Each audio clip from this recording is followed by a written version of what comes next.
Bene, ora voltiamo pagina, o meglio restiamo nei saperi e i sapori della Marca trevigiana e del nostro Veneto. L'enogastronomia è un turismo particolare? Beh, forse fa parte di tutti i turismi che la nostra regione sa offrire. Ne abbiamo parlato di tutto questo con Federico Caner, assessore alle politiche agricole di Regione del Veneto. Veneto Terra di eccellenze agroalimentari, Veneto Terra tutte da scoprire. Riprende proprio in queste settimane il traffico turistico straniero. Oltre alle bellezze paesaggistiche, i sapori giocano un ruolo fondamentale, come conferma l'assessore Federico Caner. Il turismo in Veneto non è fatto soltanto di arte, cultura, natura, ma è fatto anche di produzioni agroalimentari, anzi hanno sempre più valore, tant'è vero che il 25% dei turisti che si muove a livello internazionale lo fa con una motivazione legata al bere bene e al mangiare bene, quindi le produzioni diciamo tipiche di un territorio aiutano a far vivere delle esperienze ai turisti, e in Veneto abbiamo la fortuna di avere quasi 95 prodotti tra le varie DOP, sia del mondo del vino che le altre, che ci consentono di fare bella figura a livello internazionale. Anzi, questa è la regione che anche a livello italiano, in termini di quantità e di qualità, è la prima regione in Italia.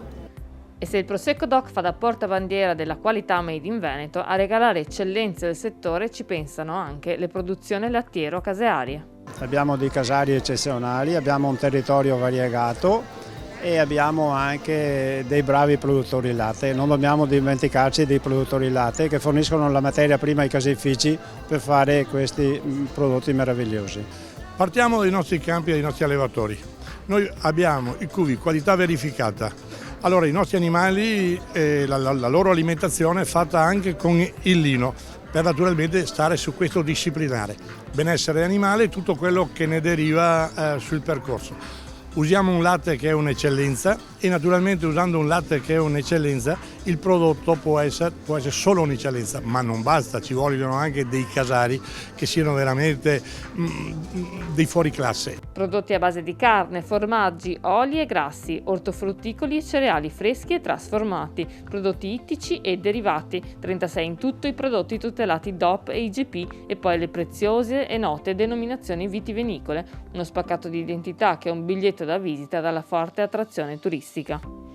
È il più buono del mondo perché viene fatto con tutto l'amore del mondo. Non fosse altro per le 1000 ore a ettaro circa che servono per produrre questo straordinario prodotto, dalla produzione del seme fino al confezionamento e all'arrivo sulle tavole dei consumatori. L'olio Garda DOP è sicuramente l'olio più buono del mondo per vari fattori legati all'ambiente del lago, all'ambiente lacustre, quindi climatici, ma anche fattori legati alla piattaforma varietale, dove la casaliva in questo territorio esprime le sue caratteristiche migliori. È tutta una questione di terreno. Noi abbiamo un terreno molto fertile alle falde delle prealpi, è un terreno adatto alla castanicoltura con l'acidità giusta e comunque quello che dicevo molto fertile, per cui il frutto è molto saporito. E abbiamo la fortuna di avere le acque risorgive del Sile che irrorano la zona proprio dove viene coltivato, e poi perché abbiamo degli ottimi produttori lì nella zona che riescono a dare un prodotto eccellente.